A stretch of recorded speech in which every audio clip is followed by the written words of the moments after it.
เป็นผลลัพธ์ที่ยิ่งใหญ่ในอนาคตเพื่อเป็นการกระตุ้น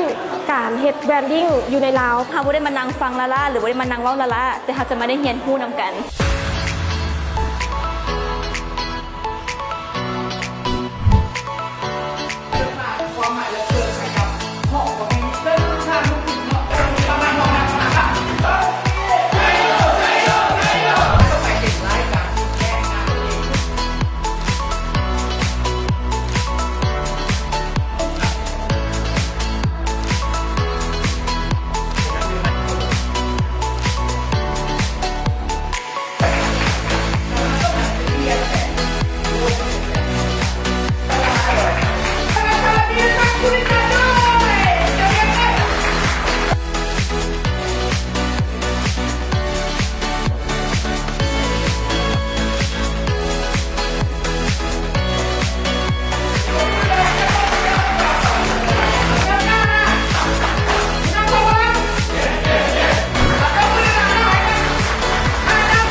ได้เรียนรู้จากคำว่า connect กับ connect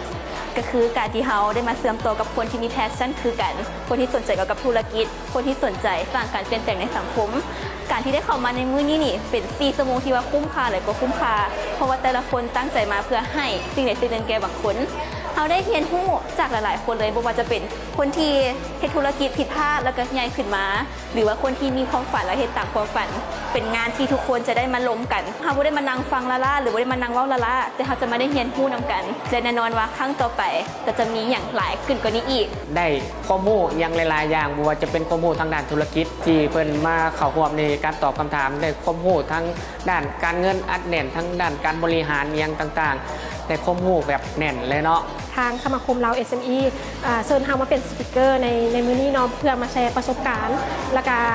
ให้มาพบปะนักธุรกิจหลากหลายสาขาในมื้อนี้เนาะหัวข้อเฮาแม่น SME Outstanding เฮาก็รู้สึกภาคภูมิใจและอยากส่งต่อตัวนี้ให้กับทุกคนเนาะแรงบันดาลใจทุกอย่างที่ว่าเฮาเฮ็ดไปนี้เนาะเพื่อเป็นการกระตุ้น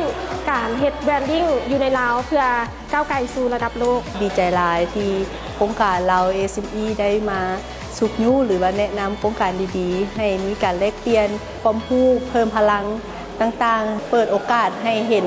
แจ้งชัดเจนและก็เป็นการสุกยู่ก้าวสู่ระดับโลกหรือระดับสากลยินดีและเป็นเกียรติหลายเนาะที่ว่าได้มาเป็นสปิเกอร์ที่มาแบ่งปันสูตรลับทองคำเนาะในการขายเป็นทักษะที่จำเป็นในการเฮ็ดธุรกิจการมาแลกเปลี่ยนกับหลากหลายผู้ประกอบการและก็มีน้องนักศึกษาเนาะแต่ละโรงเรียนมาห่วมว่าจำเป็นจะต้องเป็นนักธุรกิจเป็นอย่างก็ได้แค่เขาสนใจปัจจุบันนี้โน้ตฮาวที่เขาสามารถหาได้จากในช่องทางอินเทอร์เน็ตโซเชียลต่างๆมันมีอยู่แล้ว